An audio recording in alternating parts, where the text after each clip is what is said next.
Resuming debate, the Honourable Member for Windsor West.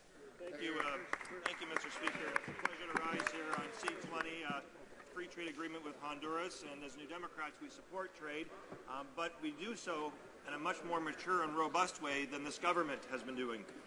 Trade agreements are very important, Mr. Speaker, and I know them very well, being from Windsor, Ontario, where we were continue to be the automotive capital of Canada, but we witness attrition. And I want to point to this really quickly, Mr. Speaker, because it is very relevant to the debate here, is that when trade agreements are implemented, there are winners and losers in those agreements. There are sectors of the societies and the industries that are going to be affected because essentially you're changing the rules on how those businesses were actually developed, invested upon, and actually evolved their technology, their research, their training, all of those things that make it important for it to be successful. And then the rules all change under the trade agreements, and sometimes quite extensively. And I would point, Mr. Speaker, to the North America Free Trade Agreement, where our auto industry was affected because we actually had the Auto Pact at that time, a special trade agreement with the United States, which was later on challenged, and we lost that special agreement with the United States, and hence we have gone from second in automotive assembly in the world to now 8th. And we have witnessed a lot of job loss. We have witnessed a lot of investment go south of the border.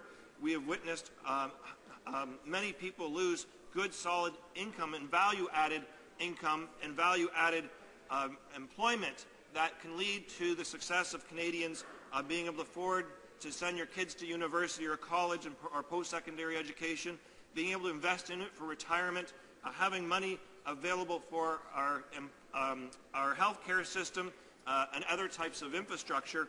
And more importantly, Mr. Speaker, we can also affect the research and development that can take place, patent development, all those different things take place with a free trade agreement that comes into effect. And so the consequences can be severe. So what we need to do is we need to ameliorate the situation and have a business case in hand so that we can actually protect those sectors that when the rules change, they actually can have a fighting chance.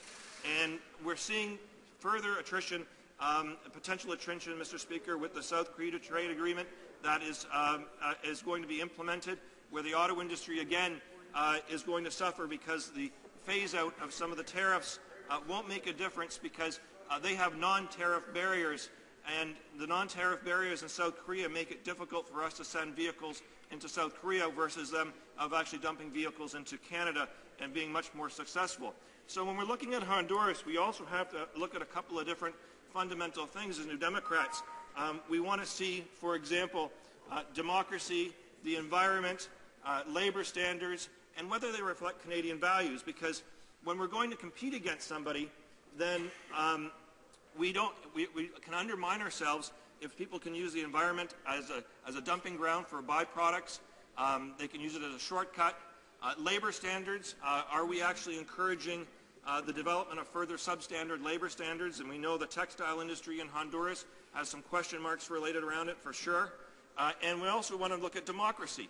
Are they moving towards a more democratic country? And I'll get into that a little bit more, but Honduras fails on all those accounts. And we also have to look at the significant strategic value to Canada. And I know the government is focused a lot in Central America with a number of different trade agreements, but they decided to go on a one-off here with Honduras. And it's unfortunate because they're rewarding a regime that has very questionable behavior when it comes to a number of different things. And, you know, we also have to make sure that we have a proposed agreement is satisfactory in terms of this.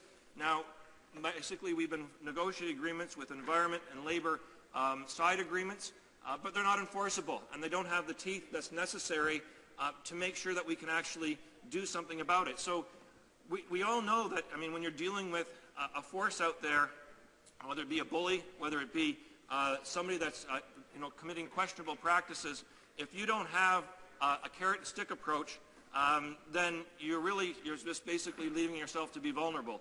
And the carrot and stick approach, Mr. Speaker, is the carrot is to reward, and then have a stick is to make sure that if you need to, you can pull back on some of the agreement, you could pull back on certain conditions, you could demand certain things to take place that you normally wouldn't have available to yourself. And when they sign these trade agreements and these one-offs like this with questionable countries like Colombia and even Panama in particular, we can't enforce the improvement of conditions. And that's unfortunate, Mr. Speaker, because we see in Honduras that we do have a significant problem with that, with the fact that they have basically a government right now that came in through a coup.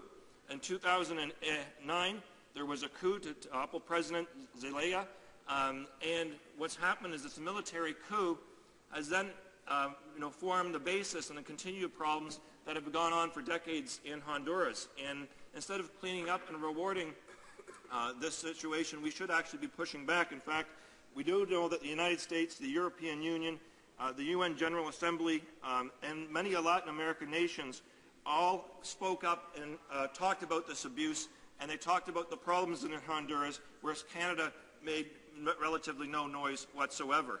And that's unfortunate, Mr. Speaker, because when you're looking at a partnership, it's a two-way street. And why would we want to actually be encouraging this partnership?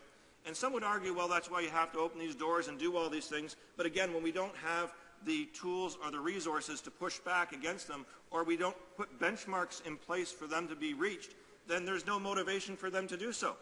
And when they have no motivation to do so, what they'll be looking for is actually just moving the trade agreement and their benefits to especially an elite class in Honduras in particular. We do know that there's many serious NGOs have documented serious human rights abuses, killings, arbitrary detentions of thousands of people, severe restrictions on public demonstrations, protests of freedom of expression, and interference of independence of the judiciary are all well established.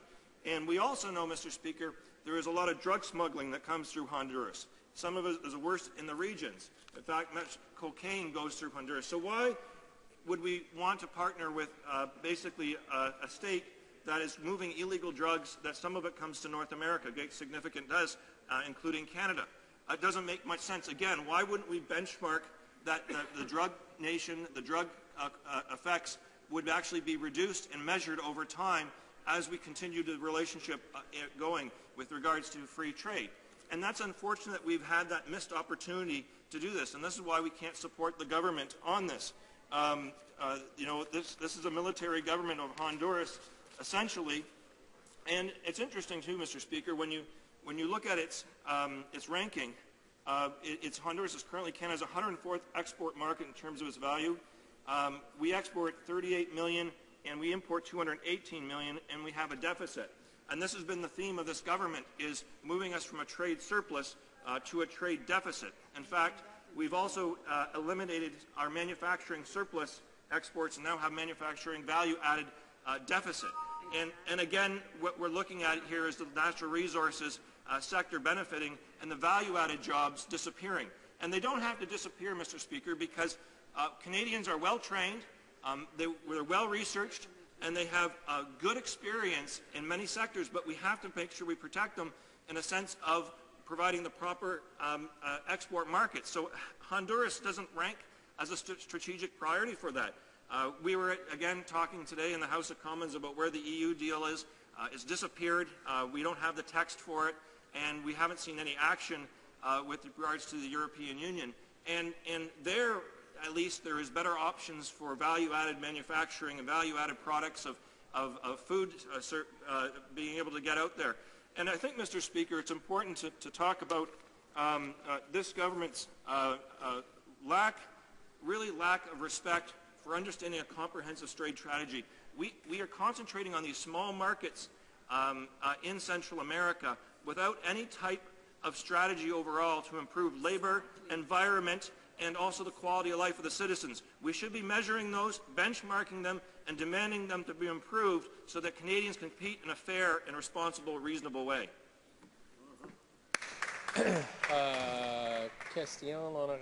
Questions and comments?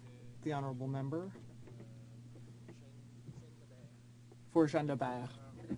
Speaker, I want to add or ask my colleagues just to if he might elaborate a bit more on the connection between trade and human rights.